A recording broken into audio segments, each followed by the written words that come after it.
Double honors to the apostles and elders of great millstone that rule and teach well, peace and salutations to the brothers and the four corners of this earth, pushing this word in truth and in sincerity. I'm Brother Manatazak saying Shalom.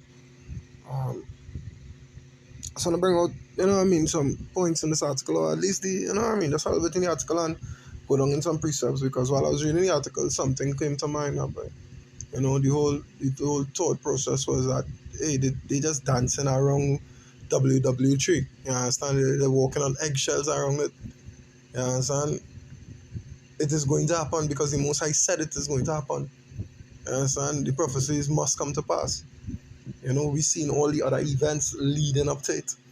You understand? Whereas as the M.O.T.E is concerned, diseases, the failing of economies, you understand, the earth itself, earthquakes, tsunamis, so on and so forth, all these things, plagues, pestilences, famines in different lands, we're seeing all the signs, yeah? So let me go down in this article and we'll get some precepts and hopefully edifying through the spirit and power of Yahweh Shemashai. It says, Israel's Iran attack carefully calibrated after internal splits, U.S. pressure. Alright.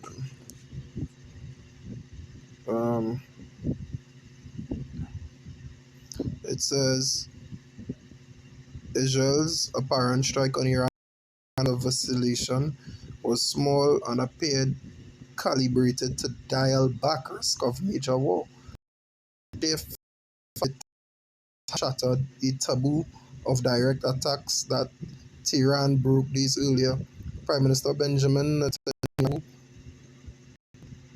Netanyahu's war cabinet initially approved plans for a strike on Monday night inside Iranian territory to respond forcefully to last Saturday's missile and drones from Iran, but held back at the last minute, three sources with knowledge of the situation said. So people who basically know saying is that they at the last minute they say, though, you try to avoid that escalation onto the nuclear warfare.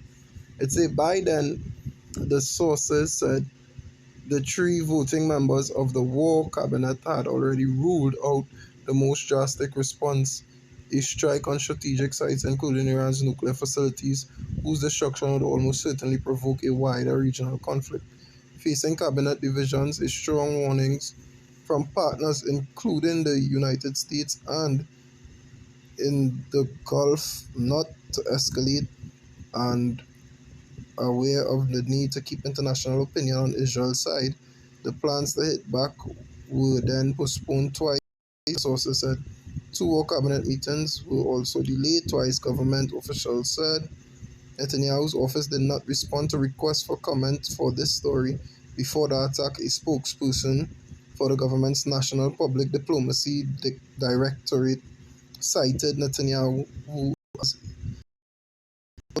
would defend itself in whatever way it judged appropriate. Reuters spoke to a dozen sources in Israel, Iran, and in the Gulf region, as well as United States, who described 6 frantic days of efforts in the Gulf, the U.S., and among some of Israel's war planners to limit the response to Iran's first ever direct attack on its arch rival after decades of shadow war. We warned against the grave danger inherent in further escalation, Jordan's foreign minister Ayman Safadi told Reuters, saying a wider regional conflict would have catastrophic consequences and risk diverting global attention from Israel's ongoing war in Gaza. Safadi said this country, which borders Israel, had made it clear to all it would not be a battleground for Israel and Iran. This firm position was unequivocally there for all. So basically what the article is saying is, hey, You understand? They tiptoe in, they're walking on eggshells, they tiptoe in, like they want to respond, but you know what I mean? They're not able to respond in the way they want because why? They're trying to avoid the war. But hey, scripture say what? Prophecies must come to pass. So we go to the book of Habakkuk 2 and 3. It says, "For the vision is yet for an appointed time, but at the end it shall speak and not lie. Though it tarry, wait for it, because it will surely come. It will not tarry." You understand? Yeah, it will surely come.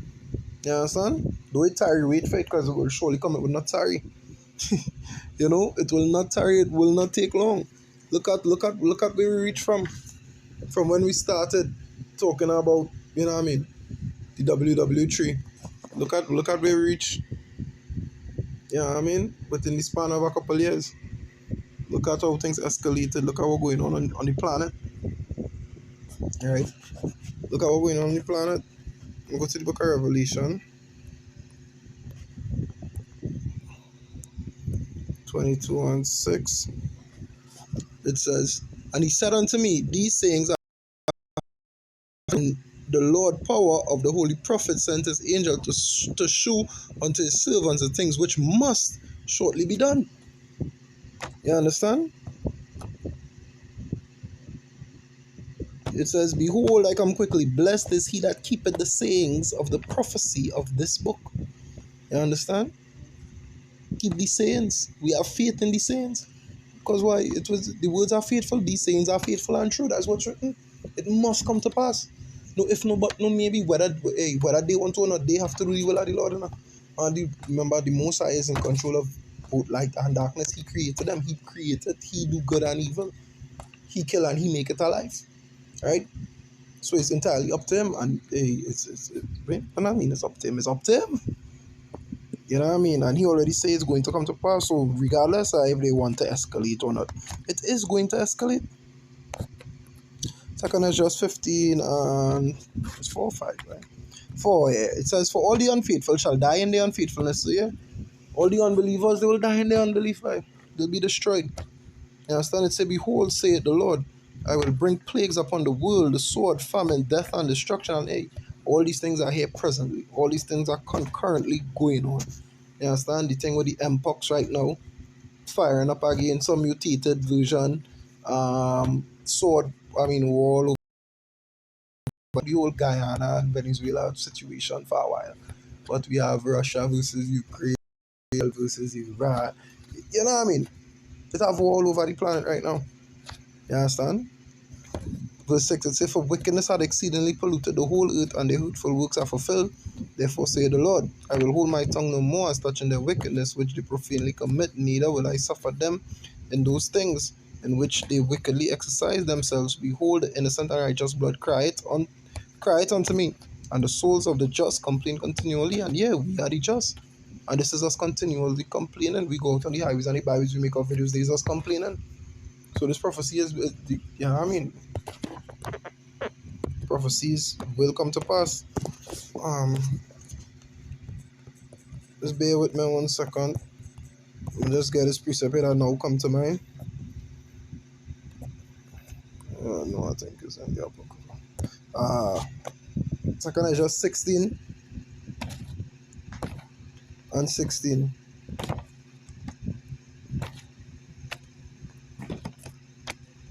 It's start at 15. It says, "The fire is kindled and shall not be put out till it consume the foundation of the earth.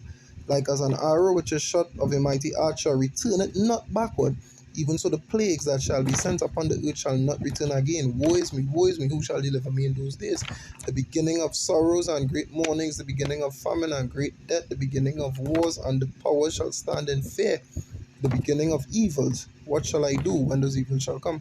Yeah, you understand? It's like an arrow shot from a mighty archer, it wouldn't return. When the Most High send the spirits of vengeance, you understand? It wouldn't return unto him void. That is the next precept I had in mind. You understand?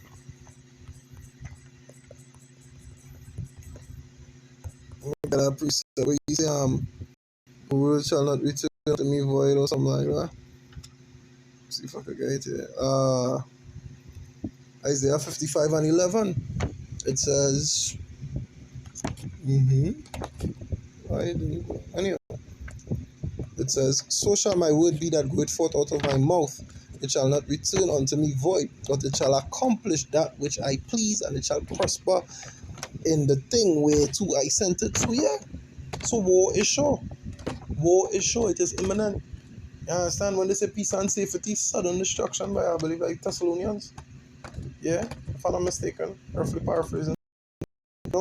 So they could dance around the concept as much as they want, but at the end of the day, they have to do the bidding of Yahweh, Bashem Yahushai, right? So with that, I hope it was edifying to the spirit and power of Yahweh Bashem Yahushai, Kalal Wahawadla, Yahweh Bashem Yahushai, Bashem Kakodash, double honors to the apostles and elders of Great Millstone that rule and teach well, peace and salutations to the brothers and the four corners of the Christian, this wood in truth and sincerity, and Brother Manato's asking Shalom.